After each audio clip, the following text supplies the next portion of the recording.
Kerala state service pensioners union Nattika യൂണിറ്റിന്റെ ആഭിമുഖ്യത്തിൽ ലോക വയോജന ദിനം ആചരിച്ചു. നാട്ടിക ഗ്രാമപഞ്ചായത്ത് വൈസ് പ്രസിഡന്റ് രജനി ബാബു ഉദ്ഘാടനം ചെയ്തു. നാട്ടിക സർവീസ് സഹകരണ ബാങ്ക് ഹാളിൽ നടന്ന പരിപാടിയിൽ unit president PR Raghunath master അധ്യക്ഷനായി. വാർദ്ധക്യത്തിലെ ആരോഗ്യ സംരക്ഷണം ആയുർവേദത്തിലൂടെ എന്ന വിഷയത്തിൽ തളിക്കുളം ആയുർ ധർമ്മ ആയുർവേദ ക്ലിനിക്കിലെ യുവ ആയുർവേദ ഡോക്ടർ ഫെമിദ ഷെറിൻ ആരോഗ്യ ക്ലാസ് എടുത്തു. മുതിർന്ന അംഗങ്ങളെ സ്നേഹോപഹാരങ്ങൾ നൽകി ജില്ലാ കമ്മിറ്റി അംഗം KK ധർമ്മപാലൻ മാസ്റ്റർ ആദരിച്ചു. സമൂഹത്തിലെ അവശത അനുഭവിക്കുന്ന സർവീസ് പെൻഷൻകാർ അല്ലാത്ത 2 പേർക്ക് സാമ്പത്തിക സഹായം ബ്ലോക്ക് ട്രഷറർ TK ഹരിദാസ് വിതരണം ചെയ്തു.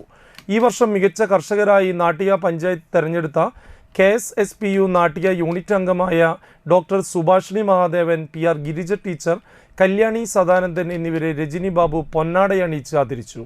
NK Kausalya teacher, A Nandini teacher, NAP Suresh Kumar, NK Vijayakumar എന്നിവർ സംസാരിച്ചു.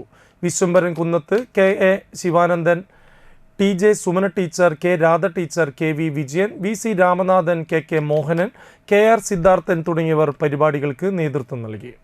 ഞങ്ങളുടെ കാര്യങ്ങൾ, ആവശ്യങ്ങൾ നടത്തിക്കൊടുക്കുന്ന ഏറ്റവും നല്ലൊരു സംസ്ഥാനമാണ് കേരളം എന്നാണ് നമ്മൾ അറിഞ്ഞിട്ടുള്ളത്. അതോടൊപ്പം തന്നെ ഒരുപാട് അംഗീകരിക്കുന്ന ഒരു രീതിയുമാണ് കേരളത്തിലെ വയോജനങ്ങൾക്കുള്ളത്.